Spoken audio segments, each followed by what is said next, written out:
How's it going, everybody? My name is Sawyer. I'm here at the downtown Edmonton Freemasons Hall, and we're going to interview some Freemasons. Let's go. And I'm Declan, and I'm really excited to see what this is all about. Freemasonry is often described as one of the world's oldest fraternal organizations, with modern roots in the early 1700s in England, Scotland, and France. Many of its symbols and traditions are linked to the working stonemasons who built Europe's great cathedrals and castles during the Middle Ages.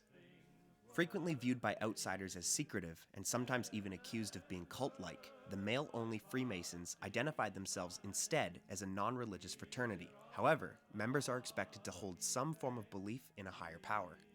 Sworn to preserve their rituals, Masons, or brothers as they called themselves, emphasize symbolism, camaraderie, and lessons on morality and justice. So we're going for a little tour of the Mason Hall. Is it more accurate to call it a hall or a lodge? Because I've heard both. Here they call it Freemasons Hall of Edmonton. So here they call it a hall. For us, we call it a lodge. Down the States, they might call it a temple. So everywhere's different. Yeah. My name is David Robb. I'm the junior warden of Jasper Lodge number 14 here in Edmonton. I joined right after COVID. Jumping into Freemasonry really helped me, get back into the community and be sociable and meet some guys that, frankly, I would never meet before. So. And do all of these rooms serve a purpose, or are they all? Yeah, so here, that's a room that's for Eastern Star, which is like the women's version of Freemasonry. So they do like a get ready room down there. There's a piano practice room down here. Some people do some piano practice. Cool. Then around the corner there's a very small lodge room, which is just for practices as well. You play the piano at all? Oh God, no. And what are some of the biggest misconceptions about Freemasonry? There's a lot. We don't worship the devil. There's none of that stuff. We don't rule the world. If you try and see Masons even counting the amount of people in the lodge, it usually gets messed up a little bit.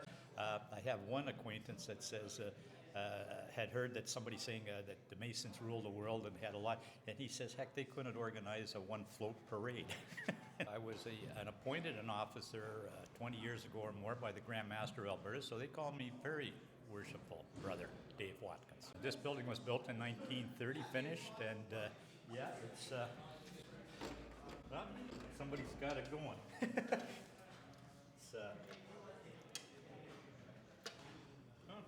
It's all wood. And all these little pieces, if you look, he's taken an X-Acto knife, and you can see where he's cut to make that boat. Jack Manson, who is a member of this lodge, this guy here, he's still alive in the Kipnis Center right now, but he went and he took a lot of the old wooden stuff from the old post office, and he salvaged the baseboards, and that's what the frame of this is. There's 99 Masons on there that have been Masters of Jasper 14. There's one missing. This guy here. Nobody could find a picture of him. And he was a professional photographer, but we can't get a picture of him. A lot of different lodges will have different historical artifacts. You'll see a lot of officers of the lodge. Ours is around the corner here. This is one that we pride ourselves on a lot. It's 1914, so World War I honor roll.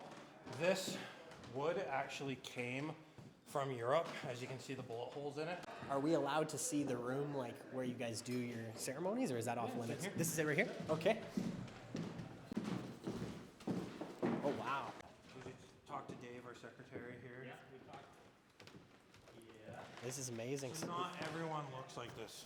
Yeah. There's a lot that are a lot more, plain.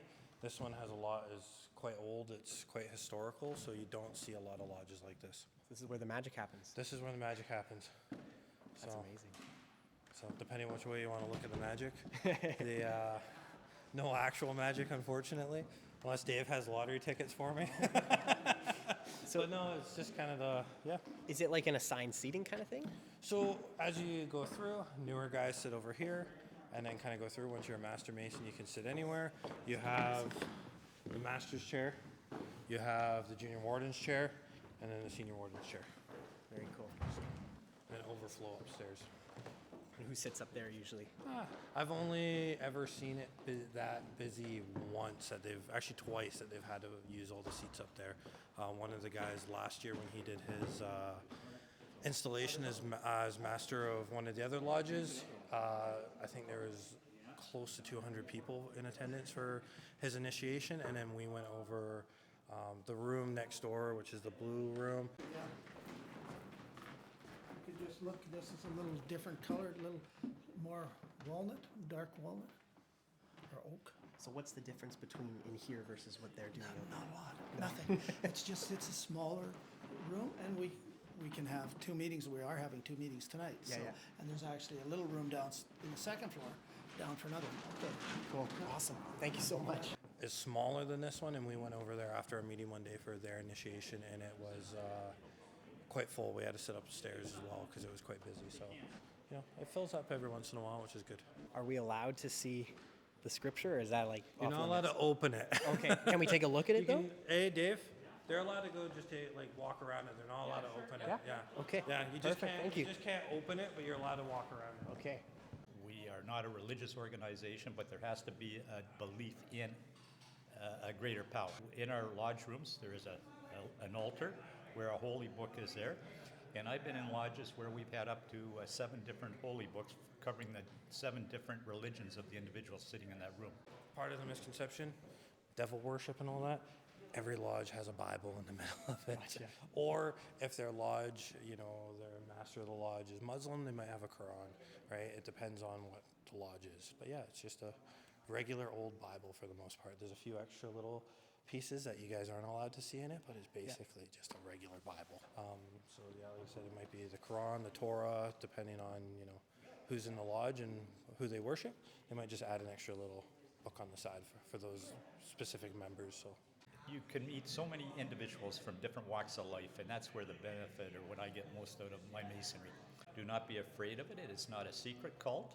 It's we're open to every religion, every nationality. There's no boundaries other than the fact, the belief in us. An atheist could not become a Mason because you have to have that belief in a supreme being, because the philosophies of Masonry and the teachings are all based on a supreme being. I belong to another lodge, Redwood, 193, and we had at one point one of the last surviving First World War soldiers. Wow. He passed away at 103 back in 2003. People from all over the world you get to meet. You're brothers. And it's just mutual respect, and it's just a great organization.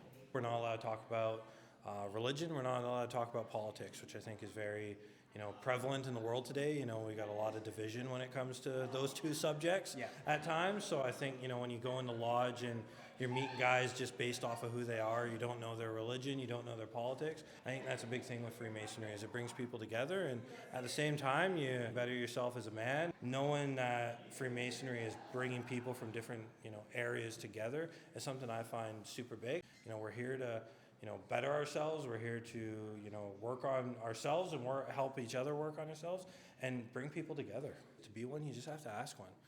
If you know a Freemason, you can just ask them, hey, how do I join? Every single male member of my family has been a Mason. Why did you join Freemasonry? I do have a family link. My great-grandfather was a Master Mason in Montreal. We had no idea in our family. And I found a medal of his from when he was made a Master Mason. But really, it kind of came down to just wanting to have a better sense of purpose. Just really to make myself the best I can be, surrounded by such a great group of men. So yeah, I just really wanted to do what I could to make myself better. We don't solicit. We don't say, hey, you should come join the Brotherhood. To become a Mason, you must ask a Mason. Because, long story short, if there's ever anything you're interested in, I would say ask a Mason. Come down to Lodge like you guys are doing. Come to Festive Board before we tile. That's what we call our ritual, is tiling. What can you tell us about your meetings? They're not as exciting as you honestly think they are. Our meetings are just like any other organization. There's finances to be looked after. It's a lot of business type stuff, to be honest with you. Different day-to-day business transactions would be looked after. How's our budget for the year? How's our budget for the month? What events are we going to do? What are we going to do as a lodge? Or, what kind of charity stuff are we going to do? For us, every single year we do our Super Bowl party. So coming this time of year, we start to look and plan of, how we're going to organize a Super Bowl party. And for us, next year's our 125-year anniversary for our lodge. You aren't going to come in the lodge and, get the secrets of life or, why we're here or if there's aliens or not. You're not going to get the winning lottery numbers or, you're not going to miraculously become, Prime Minister or President of the United States. This basically just is a document, kind of like, for lack of a better description, kind of like the Declaration of Independence kind of thing. This just says you're formalized as a lodge here in Alberta. So every lodge will have one. It's basically for us, it's a sacred document for us in lodge. We have to have it up when lodge is open. As you can see, it's draped right now in a black ribbon.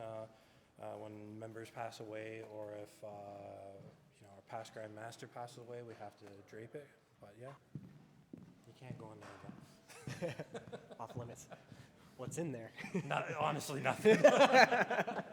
And here's Christian, who I think you guys are going to interview as well. Oh, am I? Okay. if you want. There's no pressure. No pressure. Do you want to do it now or after? Sure, whenever you'd like. 4 minutes too, so. I don't think Danny's here yet. If you guys got to get in there, no worries. We can get out of your hair. Okay, who am I here with today? So I'm Christian. And what are some of the biggest misconceptions about Freemasonry? There are no misconceptions about Freemasonry. Just kidding. Almost anything that you hear in the public is probably close to a misconception. It was very popular in the late 1800s to pan all kinds of stuff.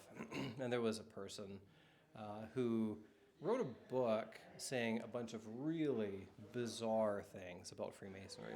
And that really took hold. So, yeah, he said crazy things like that the devil appeared at a lodge meeting and turned himself into a crocodile and played the piano so he could marry a Freemason. Like, it's bizarre. But people back then had a different set of logical expectations for figuring out what was truth, right? They had a different epistemology. And so a lot of people read his work and actually thought that there might be truth to that. The person Christian is referring to is Léo Taxil, a French writer and journalist who famously claimed that Freemasons worship the devil. Taxil released a series of publications attempting to expose the organization, but years later, he admitted that the entire narrative was a hoax. Then there was the idea that Freemasons are taking over the world, which is also not true. Not only are we not interested, we're also not organized well enough at all, so that's never going to happen. But a lot of that came from the fact that by far a minority of the founding fathers of the United States were Freemasons, so people just assumed it was kind of a Masonic thing, but it wasn't. And in France, the Freemasons there had a very popular logo, which is Fraternité, Égalité, Liberté, which was adopted by the French Revolution. And so people, because it was stolen basically from the Freemason Lodge, people assumed then that the Freemasons were behind that revolution, but they actually weren't that either.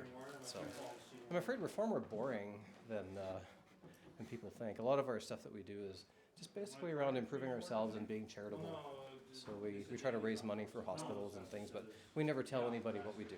So if you see anonymous, there's a chance it's us, but maybe not. Can you tell us a little bit about what you're showing us right now? Yeah, so this is just the apron of an entered apprentice. So I'm sure most people have seen the symbol of the apron before, so that is just one of the Masonic symbols. What you'll see for a lot of lodges is mostly, the lambskin apron and then the blue. Because our lodge is over 100 years old, we get to do the gold trim. As you see in the previous apron, which is just white, and then once you move up, you'll get one that has just the rosettes on it. It'll just be a white apron with the rosettes, and then once you move up again, you get one like this. So they're pretty standard across the board, unless you go to different levels of Freemasonry, whether you do Grand Lodge or Scottish Rite or York Rite. They have their own type of apron system, and each one changes as you go up in the degrees. If your father or your grandfather is a member in good standing, when you become a Mason, you are considered a Lewis. So for myself, I've got myself, the lodge I joined, my dad, who's a Mason out in British Columbia, and then my grandfather in his lodge as well. So, cool. For me, it's just a little part to, show the tradition and the heritage of Freemasonry in my family. The apron is really just kind of meant to represent, there's a few different things. It's really supposed to be like a symbol of purity, right? So it's when a workman wears an apron, he wears it to protect himself from whatever he's working with.